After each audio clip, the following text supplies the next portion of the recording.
C'est un réel plaisir. Bonsoir à tous et merci pour votre fidélité à la grande édition de 20h. L'armée malienne fait sa mue en 5 ans sous la conduite du général d'armée Assimi Goïta. D'énormes réformes ont été faites afin de redonner à l'armée malienne ses lettres de noblesse, acquisition de matériel de guerre, le recrutement et la formation. Parmi les hauts faits du quinquennat du général Assimi Goïta, la libération de la région de Kidal, la neutralisation de plusieurs chefs terroristes, des acquis parmi tant d'autres. Retour sur les 5 ans d'exercice sans répit pour les forces de défense avec Aridou Matina.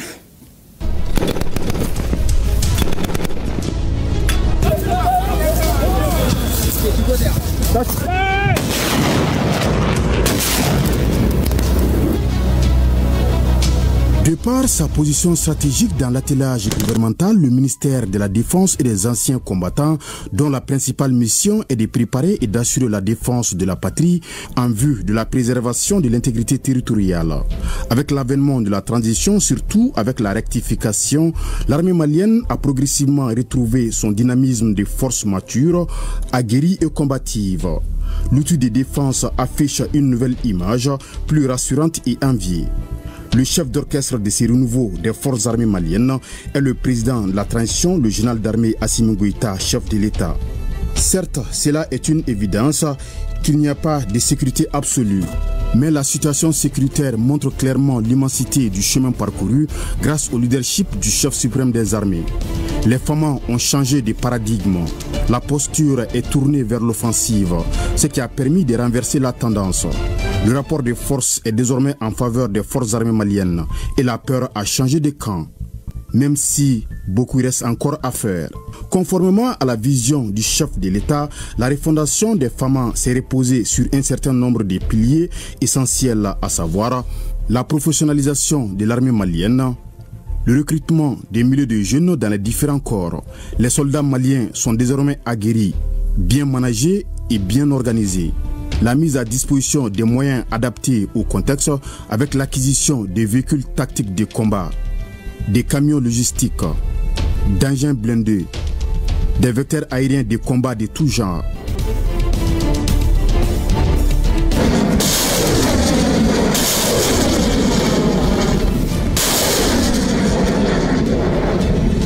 Dans les airs, tout comme au sol, les forces armées maliennes maîtrisent la situation avec brio. Autre acquis durant les 5 ans, la construction et l'équipement de plusieurs camps militaires à travers le pays. Un ambitieux projet présidentiel qui répond à un vœu ardent exprimé par les populations, notamment de Djema à San, en passant par Kita, Bougouni et Koutchala. Dans toutes ces localités, de nouveaux camps militaires sont construits et dotés d'équipements sophistiqués capables de faire face aux défis sécuritaires actuels. Toujours dans le registre des acquis majeurs, l'amélioration des conditions de vie et de travail de nos forces de défense et de sécurité. 1000 logements sont en construction à Kati, sur 81 hectares. Concrétisation d'une vision présidentielle. Nous avons aussi l'hôpital militaire de Banankoro en cours de construction. Une infrastructure ultramoderne entièrement financée par le budget national et les travaux sont exécutés par une entreprise malienne. À ces acquis, il faut également noter la formation qui se matérialise par la création de l'école de guerre du Mali, dont la 4e promotion baptisée Promotion AIS vient de finir son cycle académique il y a quelques jours. La reprise de Kidal par l'armée malienne le mardi 14 novembre 2023 s'inscrit également parmi les acquis significatifs. Cette reconquête a été un succès symbolique majeur car Kidal était un bastion de groupes rebelles et échappait au contrôle de l'État malien depuis 2014. La montée en puissance de l'armée malienne, qui est une évidence, a permis la restauration de l'autorité de l'État sur une grande partie du territoire. Aujourd'hui, l'administration et les services publics sont de nouveau aux côtés des populations dans plusieurs localités jadis difficiles d'accès, entre autres Ber, Tessalit, Minaka et Agueloko. Il faut également souligner la neutralisation de plusieurs chefs terroristes par les FAMA, entre autres Suleiman Ag Bakawa alias Soldat, Ataï Aga, Boulke, membre influent de la Katiba, Mamadou Akilou, un chef terroriste nigérien, Abou Dagda et Mohamed Oul Labat.